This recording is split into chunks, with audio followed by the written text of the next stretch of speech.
আসসালামু আলাইকুম রহমতুল্লাহি ওয়া বারাকাতুহু। সম্মানিত দর্শক, আপনি যদি আজকে কালকের রাজনীতি বা আগামী এক সপ্তাহের রাজনীতি মূল্যায়ন করেন তাহলে দেখতে পাবেন যে বিএনপি নিরঙ্কুশ সংখ্যাগরিষ্ঠতা লাভ করেছে। তারা সরকার গঠন করছে, তারেক রহমান সাহেব প্রধানমন্ত্রী হচ্ছে, তার পছন্দের যারা লোকজন রয়েছেন তারা সংসদ সদস্য থেকে মন্ত্রী হচ্ছেন, প্রতিমন্ত্রী হচ্ছেন। এটি হলো একেবারে শরীয়তি জ্ঞান। আর মারফতি যে চিন্তা চেতনা, ধ্যান ধারণা মানে গুপ্ত যে বিষয়, সেটা নিয়ে যদি আপনি চিন্তা করেন তাহলে এই দৃশ্যের বাইরে কি হতে পারে। সেক্ষেত্রে প্রথমে আসবে পার্লামেন্টটা কতটা কার্যকরী হবে। স্পষ্টতই যেভাবে সংস্কার করার কথা বলা হচ্ছে, যেভাবে সংবিধান সংশোধনের কথা বলা হচ্ছে, যেভাবে উচ্চ কক্ষ গঠনের কথা বলা হচ্ছে, তাতে করে বিএনপির একছত্র আধিপত্য থাকবে না। প্রধানমন্ত্রী হিসেবে খালেদা জিয়া, শেখ হাসিনা তাদের যে ক্ষমতা ছিল, তারেক রহমান সাহেবের তার 10 ভাগের 1 ভাগ ক্ষমতা থাকবেন না। রাষ্ট্রপতি এবং প্রধানমন্ত্রী এই দুয়ের মধ্যে ক্ষমতার যে ভারসাম্য, সেই ভারসাম্যে দেখা যাচ্ছে যে অনেক গুরুত্বপূর্ণ মন্ত্রণালয়, অনেক গুরুত্বপূর্ণ বিষয়াদি, রাষ্ট্রীয় বিষয়াদি রাষ্ট্রপতির কাছে চলে যাবে। তো সেক্ষেত্রে প্রধানমন্ত্রীর যে একটা ইমেজ, প্রধানমন্ত্রীর কার্যালয়ের যে একটা ভাবসাব, সেটা কমে যাবে। দ্বিতীয়ত, পার্লামেন্টের 2টি কক্ষ, অর্থাৎ যেটা নিম্নকক্ষ, সেই নিম্নকক্ষে যথেষ্ট বিতর্ক হবে, ওয়াকআউট হবে, যা কিছু হবে, এবং সেখানে যেহেতু বিএনপির সংখ্যাগরিষ্ঠ, তারা চিৎকার চেঁচামেচি, টেবিল থাপ্পড়ানো থেকে শুরু করে আরো অনেক কিছু নিয়ন্ত্রণ করতে পারবে, এবং তাদের স্পিকার মাইক বন্ধ করতে পারবে। আর প্রতিপক্ষ যারা আছে তারা ওয়াকআউট করতে পারবে, জামাতে যারা লোকজন আছে, আর সীমিত সময়ের মধ্যে কথাবার্তা বলতে পারবে। কিন্তু সমস্যাটা হয়ে যাবে উচ্চকক্ষে। উচ্চকক্ষে যারা যাবেন তারা ওইরকম দলবাজ লোক নয়। বিএনপি চেষ্টা করবে তাদের মতাদর্শের, পছন্দের জ্ঞানী গুণী শিক্ষিত যারা লোকজন রয়েছেন তাদেরকে হায়ার করার জন্য, অথবা নিজেদের দলের যে সকল ডেডিকেট রয়েছে, বয়স্ক মানুষ রয়েছে, সম্মানিত মানুষ রয়েছে, যারা নির্বাচন করতে পারে না তাদেরকে। আবার অন্যদিকে জামাত নিজেদের দলের ভেতরে বাইরে সমাজের অনেককে তারা এই উচ্চ কক্ষে ইনক্লুড করে ফেলবে, এবং সেক্ষেত্রে জামাত এবং এনসিপির যারা উচ্চ কক্ষে থাকবেন তাদের কাছে সরকারের যারা সদস্য থাকবেন, সরকার দলীয়, তারা সকালে বিকেলে নাস্তানাবুদ হবেন। ওখানকার পরিবেশটা অ্যাবসলিউটলি জামাতের নিয়ন্ত্রণে থাকবে। তারা সেখানে নিম্নকক্ষের অনিয়মতান্ত্রিক বিষয়গুলো তুলে ধরবে।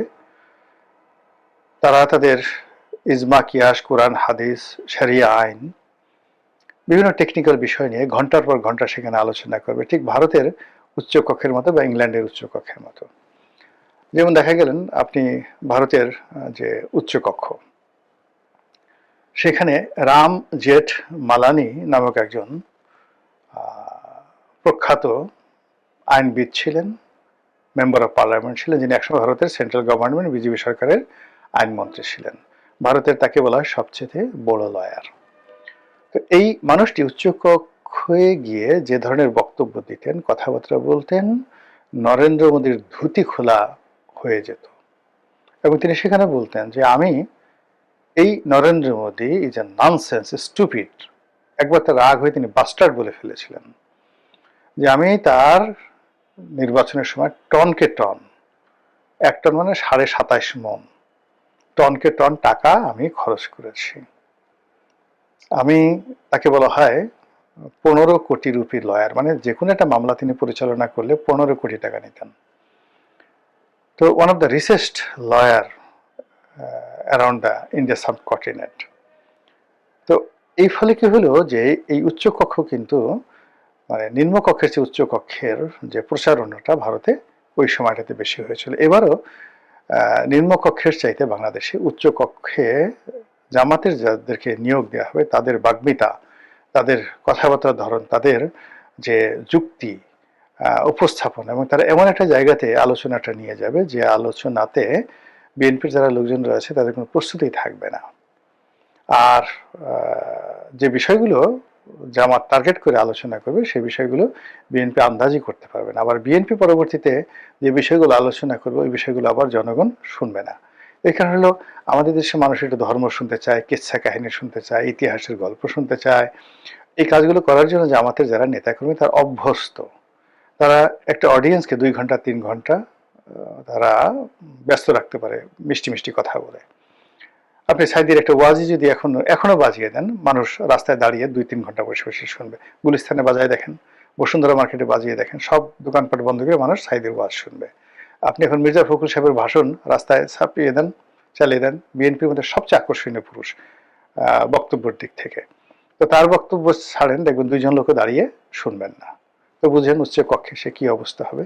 এই মারুফতিতে যেটা হচ্ছে যে আগামীতে রাজনীতিতে উচ্চ কক্ষ যেটা গঠিত হচ্ছে সেটা জামাতের দখলে থাকবে এবং এটা সরকারকে রীতিমতো বিব্রত করে ফেলবে।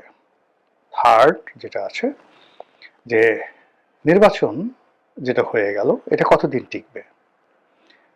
সরকার যদি ভালো কাজ করে, তারেক রহমান সাহেব ভালো কাজ করে, টিকে যায়, যেটা সম্ভাবনা খুব অল্প, ভীষণ রকম অল্প। এত অল্প আমি এখন এটা আর বলতে চাচ্ছি না, শুধু আজকের এই ভিডিওতে এটাই বললাম যে সরকার ভালো করলে সরকার 5 বছর পূর্ণ মেয়াদে যেতে পারবে, কিন্তু যেটার সম্ভাবনা খুবই খুবই অল্প। আর যদি ভালো না করে তাহলে পুরো পরিস্থিতি নিয়ন্ত্রণের বাইরে চলে যাবে এবং যে কোনো সময় মধ্যবর্তী নির্বাচন হতে পারে, যে কোনো সময় সরকারের পতন হতে পারে, আরো অনেক কিছু হতে পারে। তো সেটা কি কারণে হবে, কেন হবে, এটা সময় হলে আপনারা দেখতে পাবেন। আমি শুধুমাত্র ইন্ডিকেশনগুলো দিলাম।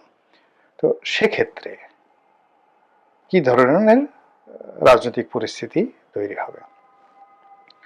এখানে যদি সরকার সফল হয় তবুও রাজনীতিতে আওয়ামী লীগ অনিবার্য।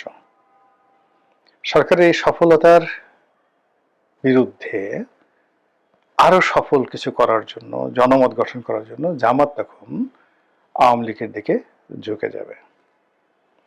আবার যদি সরকার ব্যর্থ হয়ে যায়, ব্যর্থ হওয়ার পরে পুরো পথ ঘাট মাঠ চারিদিকে শুধু জামাত জামাত জামাত, আল্লাহু আকবার আল্লাহু আকবার, নারায়ে তাকবীর, আল্লাহু আকবার, ইসলামী আইন চাই, তারপরে আল্লাহর আইন চাই, এরকম ইনসাফ ইনসাফ, ইনকিলাব ইনকিলাব, এগুলোতে ভরে যাবে যদি সরকার ব্যর্থ হয়ে যায়।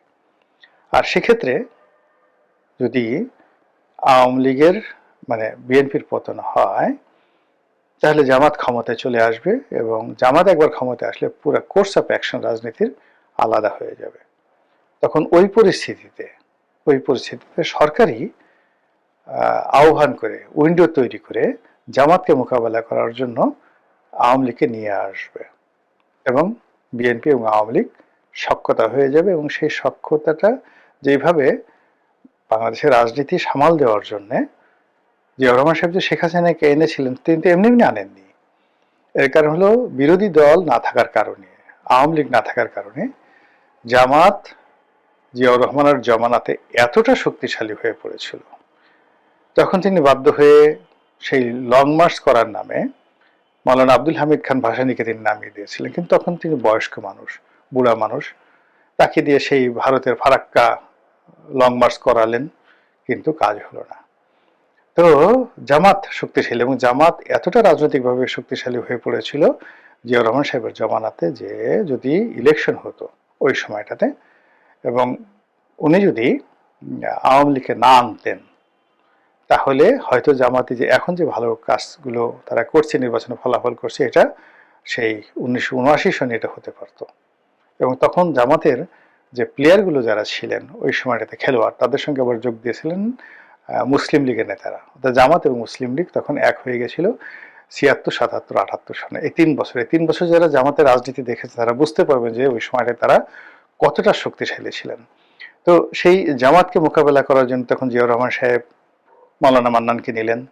মাওলানা মান্নান একসময় সেই জামাতের রাজনীতির সাথে জড়িত ছিল, কিন্তু জামাতের সবকিছু বুঝতেন। বোঝার পরে সেই জামাতকে নাস্তানাবুদ করার জন্য মাওলানা মান্নানকে আনলেন, তাকে মন্ত্রী বানালেন। আচ্ছা, এরপর মুসলিম লীগের শাহজিজুর রহমানকে আনলেন। তারপরে জামাতকে সামাল দেওয়া যাচ্ছিল না। আওয়ামী লীগের অনেক নেতাদেরকে নিলেন, মন্ত্রী বানালেন, বড় বড় মন্ত্রী বানালেন, তারপরে পরিস্থিতি সামাল দেওয়া যাচ্ছিল। জামাত শুধুমাত্র মানে এতটা বড় হয়ে যাচ্ছিল, প্রশাসন থেকে শুরু করে সেনাবাহিনী, নৌবাহিনী, বিমান বাহিনী, সব জায়গাতে শুধু জামাত জামাত। এই যে এখন যে অবস্থা ঠিক ওই রকম। তখন সে আওয়ামী লীগকে রিভাইভ করলেন জিয়াউর রহমান সাহেব। দেখেন ইতিহাস ঘুরে ফিরে আবার আসে, সে 79 সনে বা 78 সনে যে ঘটনাটা ঘটেছে, এই 26 সনে তারেক রহমান সাহেবের জন্য ঠিক সেম ঘটনাটা ঘটতে যাচ্ছে আরো অষ্ট ভাবে। তখন তিনি সেই যে বাকশালের মাধ্যমে যে আওয়ামী লীগ নিষিদ্ধ হয়ে গিয়েছিল, সেই আওয়ামী লীগকে তিনি আবার রিভাইভ করলেন। তারপর তিনি চেষ্টা করলেন সেই আওয়ামী লীগকে অ্যাক্টিভ করার জন্য, কিন্তু ঐক্য হচ্ছিল না। দুটো গ্রুপ, এখানে মিজান গ্রুপ, মিজানুর রহমান চৌধুরী তার নেতৃত্বে একটা গ্রুপ, তারা চেষ্টা করলো। এরপরে টাঙ্গাইলের মান্নান সাহেব, এরপর নোয়াখালীর যে আব্দুল মালিক উকিল সাহেব, ওরা সবাই মিলে চেষ্টা করলেন, দুটো গ্রুপ হয়ে গেল, কিন্তু সাইন করলো না। পরে এই ঐক্য করার জন্য তিনি তোফায়েল সাহেব, আব্দুর রাজ্জাক সাহেব, ডক্টর কামাল হোসেন, এদেরকে তিনি রিকোয়েস্ট করলেন, এবং বিশেষ করে ডক্টর কামালকে তিনি, মানে জিয়াউর রহমান সাহেব, তিনি বিশেষভাবে তাকে দূত নিয়োগ করলেন, অ্যাম্বাসেডর নিয়োগ করলেন, যে দিল্লিতে গিয়ে শেখ হাসিনাকে কনভিন্স করে বাংলাদেশে আনার জন্য। এবং 1981 সনে শেখ হাসিনা যখন বাংলাদেশে এলো, পুরো রাজনীতির জঙ্গনে বিএনপি এবং আওয়ামী লীগ এই দুটো গ্রুপে বিভক্ত হয়ে গেল, জামাত পিছনের সারিতে চলে গেল। এই হলো প্রকৃত ইতিহাস, যে যাই বলুক না কেন। এবং ঠিক সেম ইতিহাস সামনে আসছে। এবং সেক্ষেত্রে যেটা বললাম, যে যদি জামাত মানে সরকার ব্যর্থ হয়, তারেক রহমান সাহেব ব্যর্থ হন, জনপ্রিয়তা হারিয়ে ফেলেন, জামাত অত্যন্ত প্রভাবশালী হয়ে পড়বে এবং জামাত ক্ষমতা আসার দ্বার প্রান্তে চলে আসবে, এবং সেটা ফেরানোর জন্য তখন জনাব তারেক রহমান সাহেবই আওয়ামী লীগকে রিভাইভ করবেন। এটা হলো একটা অপশন। দ্বিতীয় অপশন হলো যে সরকার খুব ভালো করছে, বিএনপি আবার জয়লাভ করবে, জামাত যে বিষয়গুলো নিয়ে গর্ব করে, তাদের সততা, ন্যায়পরায়ণতা, ঠিক সেম কাজটা বিএনপির লোক করে ফেলছে, তারা একের পর এক রেকর্ড তৈরি করে ফেলেছে, জামাত একা হয়ে যাচ্ছে, রাজনীতির ময়দানে তারা পেরে উঠছে না। ঠিক সেই সময়টাতে জামাত সর্বোচ্চ চেষ্টা করবে বাংলাদেশের রাজনীতিতে আওয়ামী লীগকে একীভূত করার জন্য। এই হলো স্বাভাবিক দর কষাকষি, স্বাভাবিক হিসাবপত্র ভবিষ্যতের রাজনীতির সমীকরণের বিষয়। মহান আল্লাহ ভালো জানেন, কোনটা মঙ্গল তিনিই জানেন, আসলে কোনটা হবে তাও তিনি জানেন। আমরা শুধুমাত্র অনুমান করতে পারি আর বিচার বিশ্লেষণ করতে পারি। আল্লাহ আমাদের সবাইকে হেদায়েত দান করুন আর হেফাজত করুন। আসসালামু আলাইকুম ওয়া রাহমাতুল্লাহি ওয়া বারাকাতুহু।